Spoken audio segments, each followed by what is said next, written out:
Bonjour tout le monde, bienvenue sur la chaîne AG Entrepreneur. Du coup aujourd'hui le sujet va porter sur le choix de statut juridique. Alors aujourd'hui quand on démarre une société en France, on a le réflexe d'aller voir un centre de comptabilité pour déléguer sa comptabilité. Ce qui aujourd'hui est pas forcément déconnant, mais que avec l'expérience, ma première société je l'ai montée sa fille de ça 3 ans. Aujourd'hui j'aurais pas refait la même chose. Parce que quand vous allez démarrer, forcément il vous faut des clients. Et quand on a des clients, la priorité c'est de trouver des clients. Mais la première année, vous n'allez pas faire des chiffres, ou les premiers mois, pas des chiffres mirobolants. Et déjà déléguer sa compta et donc avoir un coût de quelque chose comme 300 € de TTC à peu près, c'est le coût de minimum entre une SASU, une URL, si vous êtes tout seul, ça va être le coût minimal que va vous prendre votre centre de comptabilité. Aujourd'hui, est-ce que ça vaut le coup de s'embêter avec ça, d'être déjà assujetti TVA, donc c'est-à-dire d'avoir tout ce qui va être envoyé, tout ce qui est les achats de matières, les déductions d'achat de matières premières, s'embêter avec TVA déductible et collecté.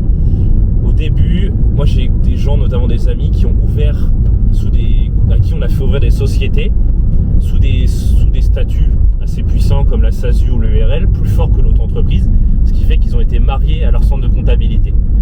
Ils ne pouvaient plus se débrouiller tout seuls et obligés forcément de payer quelque chose comme 300 balles par mois en commençant.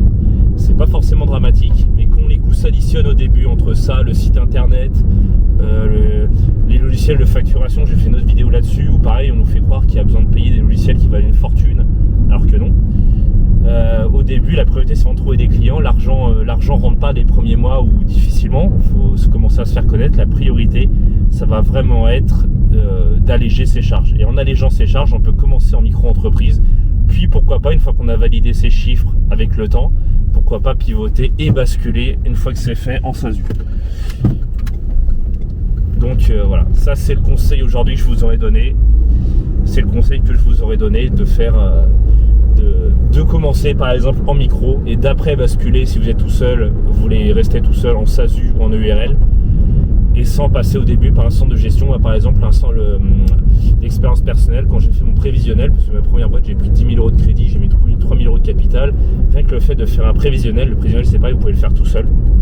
C'est un prévisionnel, on peut quasiment lui faire dire ce qu'on veut. Alors certes il y a certaines limites, on va pas faire non plus, on va pas mettre du rouge à lèvres au cochon, mais on peut quand même lui faire dire beaucoup de choses.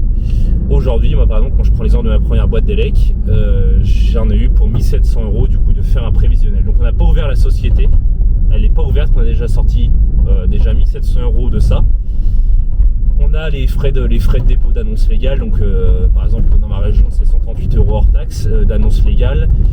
On a le greffe, tout ce genre de choses, on peut simplifier, mais vraiment au début du début, la priorité c'est de réduire les charges au maximum et du coup de ne pas se faire, j'allais dire, plumer par des centres de comptabilité.